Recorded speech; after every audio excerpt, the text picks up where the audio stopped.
이게 신기해서 그래. 뜨나? 떠요? 자, 읽어보세요. 시작. 당신들이 나를 이곳에 팔았으므로 근심하지 마소서, 한탄하지 마소서. 하나님이 생명을 구원하시려고 나를 당신들 앞서 어떻게 팔아버린 사건을 당신들 구원하려고 앞서 보냈다고 볼까? 이게 하나님의 시각이야. 오늘 여러분의 모든 관계 속에서, 움직임 속에서 가시처럼 찔리고 아픈 일이 있더라도 그걸로 아프다 하지 말고 이 속에도 하나님의 뜻이 있을 거다. 이 속에도 하나님의 뜻이 있을 거다. 시작. 그걸로 다 소화해내시기를 바라요. 그래서 형제들을 다 구원합니다. 더 놀라운 건, 자, 이제 요셉은 2인자가 된 거야. 말만 2인자지 권력은 1인자야. 내가 너보다 높으면 자리뿐이다. 너 실권 다 가져라. 그러면 요셉이 맨 먼저 해야 될 게 뭘까? 이 보디발 장군 애폈네 이거. 당장 보디발 장군 안에 데려와라. 그러면 이제 데려오면 총리가 오라니까 총리가 나를 왜 찾지? 그래서 가서 딱 보니까 뭐가 누구요 이거? 설마 긴가 민가 설마 그럴 때 다 나가거라. 내보내놓고 보디발 장군 딱 안에 앉혀놓고 내 요년 나를 알아보겠느냐? 내가 언제 너를 유혹했다고 그딴 소리 하고 있느냐? 그런데 참, 요셉 박수 한번 쳐줘봐. 요셉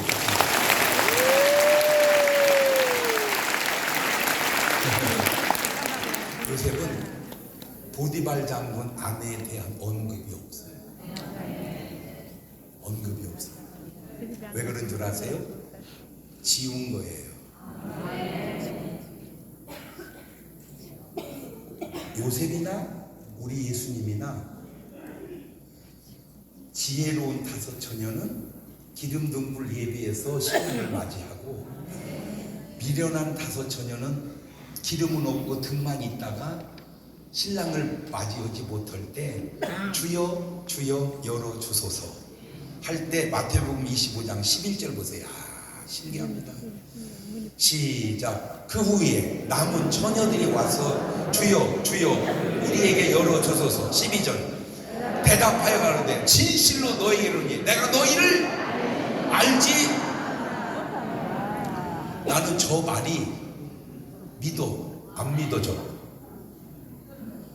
믿어. 근데 안 믿어져. 왜냐하면 우리 예수님은 전지전능하신 분이요. 모르시는 것 없이 다 아시는 분이 어떻게 모른다고 할까? 그치? 말씀이 충돌이 생긴 거야. 말씀이 충돌이 생겼어. 그러니까 말씀이 서로 부딪혀. 전지전능하다는 말을 빼든지 모른다는 말을 빼든지. 어떻게 전지전능한 분이 몰라? 근데 이게 놀라운 게 뭔지 아세요? 하고 이런 얘기는 좀 해주기도 아까운데 해줘요? 근데 여러분은 욕심이 되나무 떼나 다 들으려고 그래 그냥. 우리 몸의 가장 작은 단위가 뭔지 우리 몸에 세포예요. 세포가 60조 개가 있어요. 근데 참 신기한 게 뭐냐면 세포 하나 속에 사람이 될 요소가 다 들어있어요. 그러니까 원래는 아빠의 정자와 엄마의 난자가 결합해서 자식을 낳죠. 그것이 이제 이세라고 그러는데, 과학이 발달하다 보니까 세포를 가지고 사람을 만들어요. 그걸 뭔 인간이라고 그래? 복제 인간이라고 그래요. 그래서 지금 복제 기술이 어느 정도 발전이냐면 복제양 돌리 나왔죠. 돌린가, 그죠? 그 다음에 복제 뭐도 나오고 뭐도 나왔죠. 그러면 복제 사람은 있을까 없을까?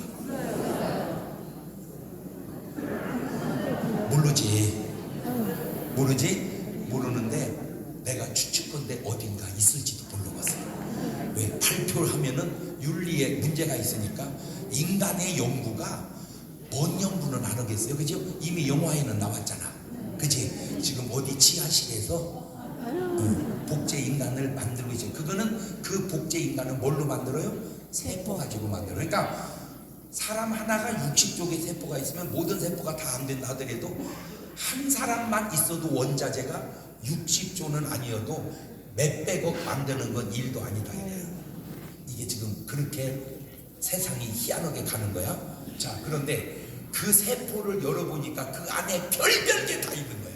이 세포 안에 그 중에 제일 지금까지 발견한 단위로 많은 거 쿼크라고 이게 희한하게 뭐냐면 같은 극을 띠고 있어요. 근데 우리가 자석을 보면 플러스 마이너스는 붙어도 마이너스는 뒤져 이렇게, 그죠? 플러스는 뒤져. 왜? 자석을 대봐 바꾸면 비키잖아. 근데 탁 달라붙고 비키고, 그죠? 같은 극은 튀고 다른 극은 붙고. 그런데 그 쿼크가 같은 극인데 붙어 있는 거야. 이게 지금 과학으로 풀지를 못하는 거예요. 만약에 이게 같은 극에서 튀면 우리 몸은 폭탄처럼 폭발해버려야 돼요. 우리 몸은 그게 만약에 튀면 다, 근데 폭발 안 하고 있잖아, 그죠? 이게 과학자들이 지금 신비로운 거야. 이게 왜 같은 극을 띄웠는데 폭발 안 하고 있지? 그걸 아무도 답을 못 찾았는데 크리스찬 과학자가 답을 찾았어요. 크리스찬 과학자가. 근데 그 답이 맞는지는 모르는데 어떤 그분이 찾은 답이요, 그 안 맞고 그것이 붙어 있는 이유는 사랑 때문입니다.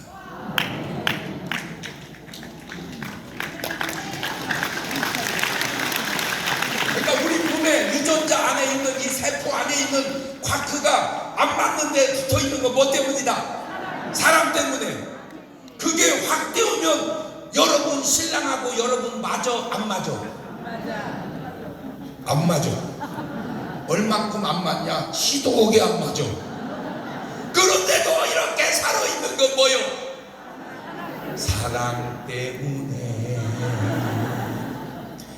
울어야 하는 나는 당신의 여자. 뭐 때문에? 사랑 때문에. 그러니까 안 맞냐 너 중요하지만 뭐가 중요하다? 근데 자꾸 사람들은 사랑이 식어가는 것 모르고 안 맞는다고만 해. 여러분 원래 안 맞았어요. 아니에요 목사님, 그때는 잘 맞았어요. 아니야, 그때도 안 맞았어. 그때는. 근데 왜 맞는 줄 알았냐? 뭐가 있었어? 사랑이 있었어. 지금 뭐가 없어졌어? 왜 사랑이 없어졌어? 마음속에 깜남자가 들어오는 바람이지. 그 착것을 빨리 빼내야 신랑을 넣어야 사랑이 회복이 되는 거예요. 아멘? 아멘. 그런데 우리 몸에 있는 유전자가 뜻에 반응한다는 걸 알아냈어요. 나는 거기서 성경을 갖다 넣으니까 너무 놀라운 게 뭐냐면, 유전자는 뜻에 반응한다. 시작. 주기도문에서 주님이 우리에게 뭐라고 그랬어요? 뜻이 하늘에서 이루어진 것처럼. 나는 그 땅이 earth, 지구인 줄만 알았어. 땅인 줄 알았더니 알고 보니까 어디에서? 우리 유전자 안에서도 하나님의 뜻이 이루어지라 그 말이더라. 목사가 이렇게 설교하기는 쉽지 않아요. 이렇게 설교하려면 거의 의학 박사 수준은 돼야 돼. 자, 여기서 중요한 게 뭐냐? 유전자는 뭐에 반응한다? 뜻! 근데 문제는 여러분의 뜻이 어떠냐. 여러분의 뜻이. 이 사울 왕이 이놈이 아주 나쁜 이유 중에 하나가 이놈의 뜻이 안 좋아. 다윗은 뜻이 좋아. 왜? 다윗은 뜻을 누가 줘? 성령께서. 이 사울은 뜻을 누가 줘? 이는 악신이.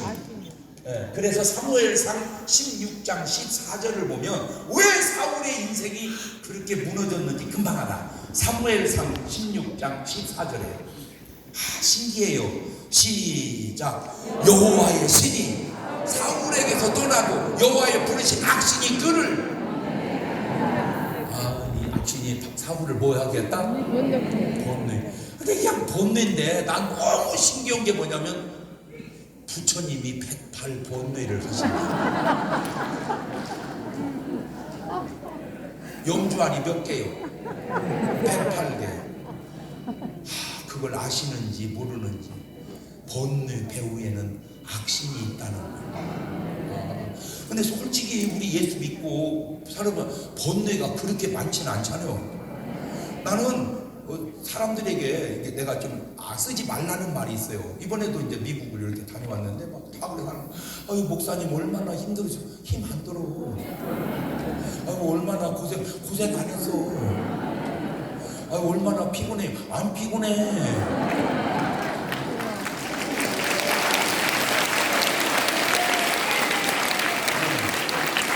그러면 똑같이 하는데 왜 안 피곤할까? 깨달음이 있어서 그래. 나한테는 뭐가 있다고요? 제가요 자꾸 가끔 제가 그런 말 하는데 그냥 내가 깨달음이 있어서 그래요. 내가요 무지하게 똑똑해졌어요.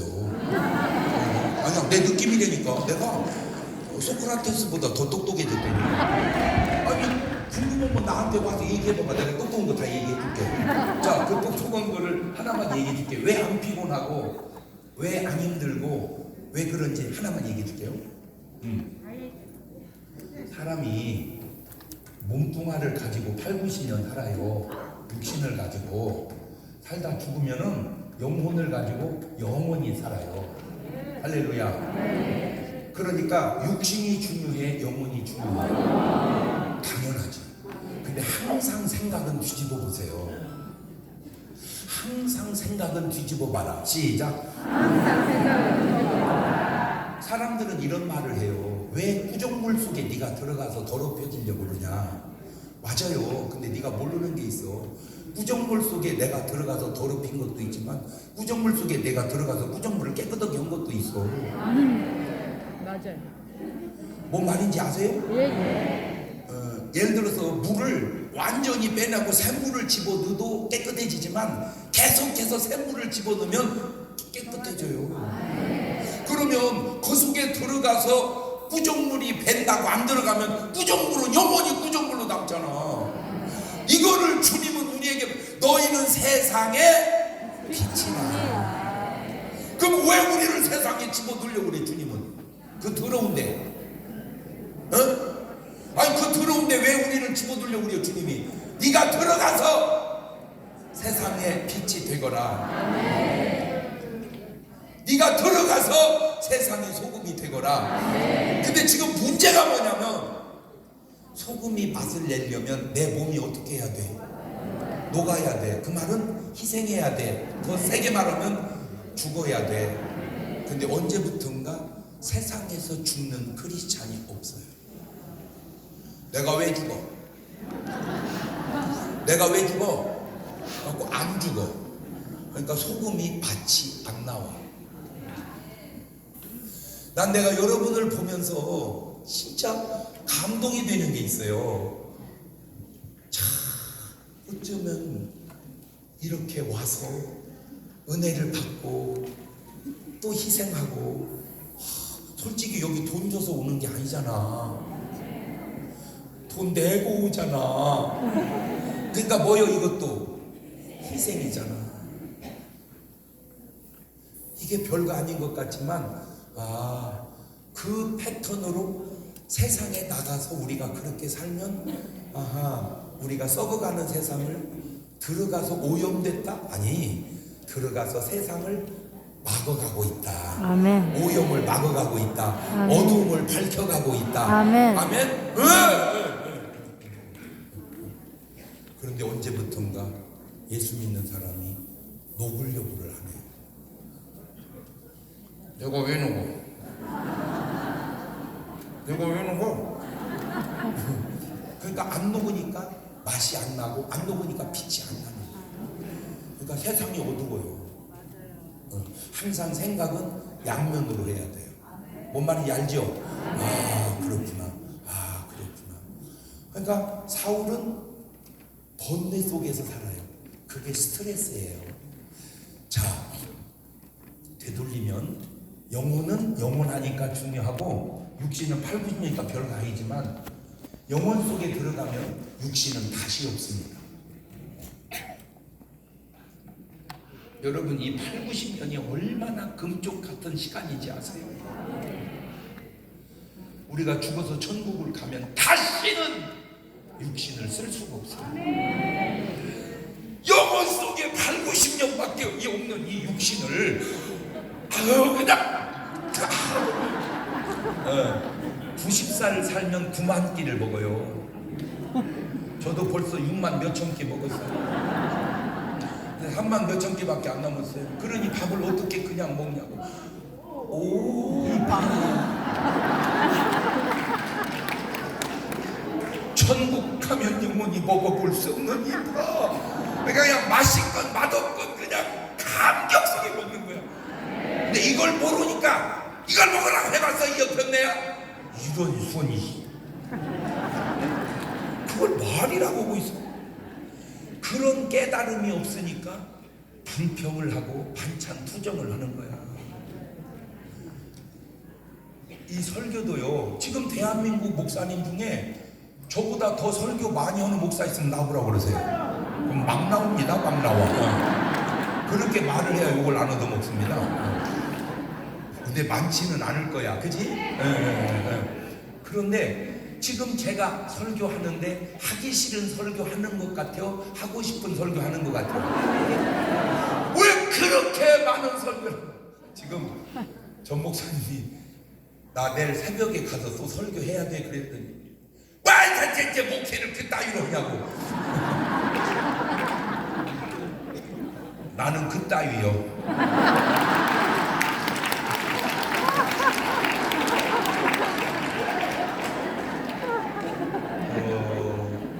왜 하냐? 이것 때문입니다. 우리가 천국 가면 누가 우리를 설교시키겠어요? 모르지? 정광훈 목사님은 또 시킬지를 모르죠. 천국 가면 설교하기 어렵습니다. 설교도 없고 설교할 기회가 있다 한들 베드로 형님은 당신이 아직 우리한테 강당권 주겠어요? 혹시 저는 기회가 올지 몰라. 혹시. 왜 그러냐? 이런 일이 있다니까. 평생에 교회 한 번도 안 다니다가 절에만 다니다가 죽을 때 요양원에 가잖아요. 요양원에 누워서 TV를 보다가 CTS에서 제 설교를 듣고 은혜 받고 천당 간 사람이 있습니다. 많아요 그런 사람이. 그러면 천국 가서 이분이 간증을 할 거 아니에요. 베드로 사도님, 저는 한국에서 왔거든요. 저는 절에 다녔거든요. 평생 교회 한 번도 안 갔거든요. 그런데 천당에 왔어요. 아니 어떻게 교회당을 한 번도 안 갔는데 천당 왔단 말이냐? 대한민국에요 장경동 목사라는 분이 계시는데요. 텔레비전에 설교는데요. 되게 재밌어요. 은혜 받고 여기 왔어요. 그러면 베드로 형님은 내가 궁금할까 안 궁금할까? 그치? 그러면 내가 천국 가서 이제 베드로 형님한테 형님 저 장경동 목사 네가 그 한국에서 왔다는 장경동이냐? 예. 네가 이렇게 설교를 잘했다며 너 한번 해봐라 해서 나는 혹시 기회가 올지 몰라도 일반적으로는 쉬운 얘기가 아니거든. 그러면 이거요 설교 나올 때 이 설교 천국 가면 영원히 해볼 수 없는 이 설교 이렇게 설교를 목사님들이 하셔야 되는데 벌써 예배 시간이 벌써 돌아오냐 아니야 이런 설교 때문에 그냥 왜 그런 식으로 스트레스를 받냐 그 얘기예요. 자 여자들로 가져올게요. 여자들이 제일 힘든 게 뭐냐면 해먹는 건 그래도 괜찮아.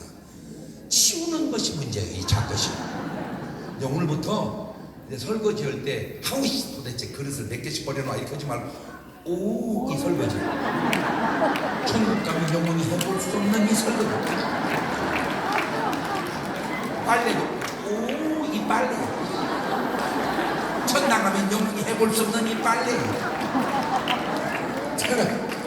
여러분 목사님들도 부부싸움을 할까요? 안 할까요? 어떻게 알아? 봐서? 이제 자기 식으로 알지? 저는 정말 싫어하는 게 싸움이거든요. 나는 싸움을 싫어해요. 왜? 나는 이렇게 웃음을 좋아하는데 부부싸움하고 나가서 설교할 때 웃음이 날까? 쉽지 않잖아. 그죠? 그러니까 아내가 싸우려면 나 막 도망가 막 도망가. 안 싸우고. 그런데 이제는 그 싸움도 터득을 했어요. 왜? 이제 싸워요. 왜? 이 부부 싸움. 천당 가면 영원히 싸울 수 없는 이 부부 싸움. 붙으려면 붙어라 이 옆편네. 아름다운 추억을 또 한번 만들어보자 이 작거나.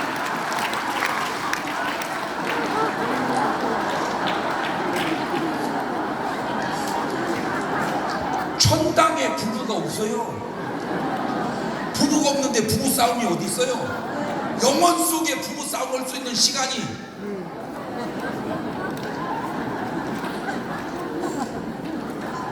그러면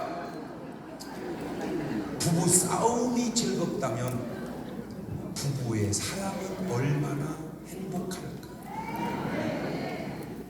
근데 이 옆편 애들은 신랑이 손잡으면 막 뿌리치고 도망가 버려.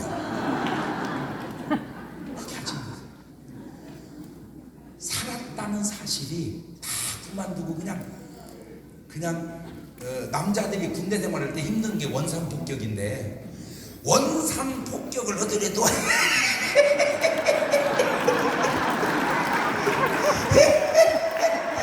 천당 가면 영원히 해볼 수 없는 원산폭격.